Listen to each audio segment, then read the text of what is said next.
વિદ્યાર્થી મિત્રો, આપ સર્વેનું હાર્દિક સ્વાગત છે આપણી યુટ્યુબ ચેનલ ગુરુ જ્ઞાન શાળાની અંદર.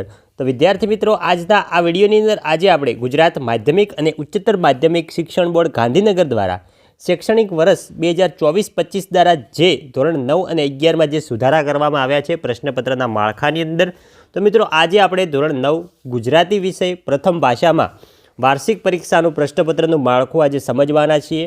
તો વિડીયોને તમારે છેલ્લે સુધી સ્કીપ કર્યા વગર પૂરેપૂરો જોવાનો છે અને વિડીયોને લાઇક કરી દેવાની છે.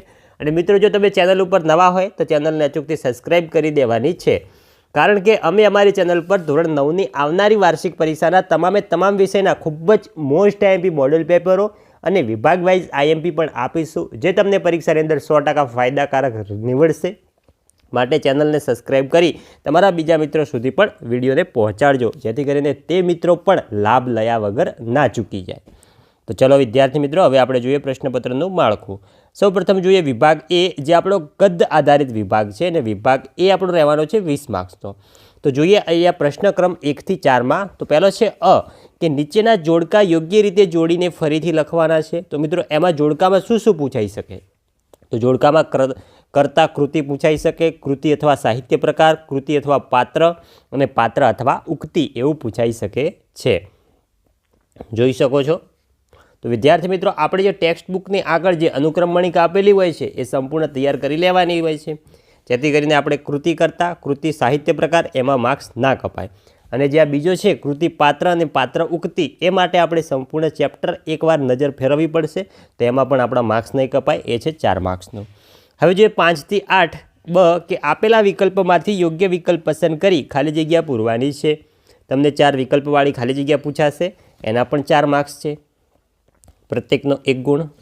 હવે જોઈએ 9 થી 10, કે ક, આપેલ પ્રશ્નોના એક વાક્યમાં ઉત્તર આપવાના છે. ટૂંકમાં પ્રશ્ન હશે, 2 પ્રશ્નો હશે, 2 ગુણ, પ્રત્યેકનો 1.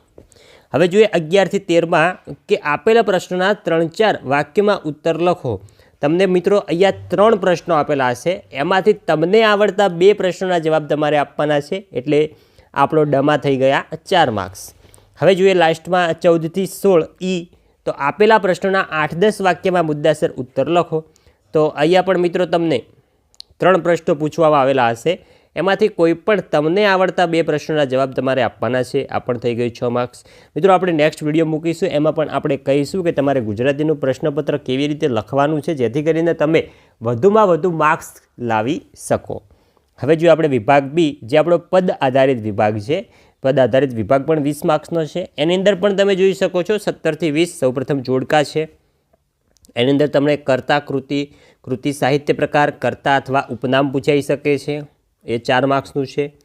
21 થી 24 જોઈએ, તો આપેલ વિકલ્પમાંથી યોગ્ય વિકલ્પ પસંદ કરી ખાલી જગ્યા પૂરો, 4 માર્ક્સ. 25 થી 26, આપેલા પ્રશ્નોના એક વાક્યમાં ઉત્તર લખો, 2 પ્રશ્ન પૂછવાના, એમાં મિત્રો 2 માર્ક્સ છે, પ્રત્યેકનો 1 ગુણ છે. 27 થી 29, આપેલા પ્રશ્નોના 3-4 વાક્યમાં ઉત્તર લખો, 3 પ્રશ્ન પૂછવાના રહેશે, અને ગમે તે 2 લખવાના રહેશે આપણે, તો એના છે 4 માર્ક્સ. 30 થી 32 જોઈએ, તો આપેલા પ્રશ્નોના 8-10 વાક્યમાં મુદ્દાસર ઉત્તર લખો, 2 પ્રશ્નો પૂછવાના, અને 8-10 વાક્યમાં ઉત્તર લખો, એમાં મિત્રો 3 પ્રશ્ન પૂછવામાં આવશે, અને આપણે લખવાના ગમે તે 2 છે. તો એના કુલ ગુણ છે 6 ગુણ, એટલે કે પ્રત્યેકનો 3 ગુણ થયો. નેક્સ્ટ હવે આપણે જોઈએ તો વિભાગ સી, જે આપણો વ્યાકરણ વિભાગ છે, એની અંદર સૌપ્રથમ 33 થી 40 પ્રશ્નની અંદર તમને નીચે 3 વિકલ્પ આપેલા હશે, એમાંથી તમારે સાચો જવાબ પસંદ કરીને લખવાનો રહેશે. વ્યાકરણ વિભાગની અંદર પ્રત્યેકનો 1 ગુણ રહેશે. તો સૌપ્રથમ તમને જોડણી પૂછાશે, ખોટી જોડણી હશે, અને એની નીચે 3 ઓપ્શન આપેલા હશે, એમાંથી સાચો ઓપ્શન પસંદ કરી આપણે જવાબ આપવાનો રહેશે. બીજાની અંદર સંધિ, છોડો અથવા જોડો પૂછાઈ શકે છે. પછી છે સંજ્ઞા પૂછાઈ શકે છે તમને. સમાનાર્થી શબ્દો, પ્રત્યય ઓળખાવાના, લિંગ ઓળખાવાના, અલંકાર અને સમાસ, આટલું પૂછાવાનું છે. પછી નેક્સ્ટ 41 થી 52 જોઈએ, તો એમાં માગ્યા પ્રમાણે એમાં તમને કોઈ વિકલ્પ નહીં આપેલા હોય, ડાયરેક્ટ તમારે જવાબ આપવાનો રહેશે. તો એમાં મિત્રો છે વિશેષણ, સર્વનામ, તળપદા શબ્દનું શિષ્ટ રૂપ, વિરુદ્ધાર્થી શબ્દ, કાળ ઓળખાવો, રૂઢિપ્રયોગ અથવા કહેવતનો અર્થ, શબ્દ સમૂહ માટે 1 શબ્દ, કર્તરી કર્મણી બનાવવાનું હશે, નિષેધ અથવા વિધિ વાક્યમાં રૂપાંતર કરવાનું હશે, સાદું અથવા સંકુલ અથવા તો મિશ્ર વાક્ય પૂછાઈ શકે છે, ધ્વનિ શ્રેણી પૂછાઈ શકે છે, રવાનુકારી શબ્દ પણ પૂછાઈ શકે છે. નેક્સ્ટ હવે વિભાગ ડી જોઈએ, જે આપણો અર્થગ્રહણ અને લેખન વિભાગ છે. એ પણ આપણો 20 માર્ક્સનો છે. તમામ વિભાગ A, B, C, D 20 માર્ક્સના રહેવાના છે, જેથી કરીને આપણો પ્રશ્નપત્રનો કુલ ગુણ 80 થાય. તો જોઈએ 53મો. તો 53માં તમને અર્થ વિસ્તાર પૂછાશે, 2 પૂછાશે, એમાંથી તમને આવડતા એક અર્થ વિસ્તાર લખવાનો છે. 54મો અહેવાલ લેખન અને એની અથવામાં તમને પત્ર લેખન પૂછાશે. નેક્સ્ટ હવે જોઈએ 55 થી 58, તો તમને ગદ્યાર્થ ગ્રહણ અથવા તો પદાર્થ ગ્રહણ પૂછાઈ શકે છે. એટલે કે ફકરામાંથી જવાબ અથવા તો કવિતામાંથી જવાબ પૂછાઈ શકે છે. 4 પ્રશ્નો આપેલા હશે, એ 4 પ્રશ્નોના સાચા જવાબ આપશો તો તમને 4માંથી 4 ગુણ મળી જશે. નેક્સ્ટ 59માં તમને નિબંધ પૂછાશે.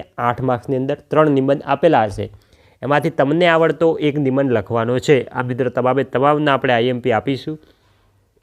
જે તમારે જોતા હોય તમે કમેન્ટ બોક્સની અંદર જણાવો, જેથી કરીને અમે તમારા માટે ફટાફટ ધોરણ 9નું મોડેલ પેપર લાવી શકીએ.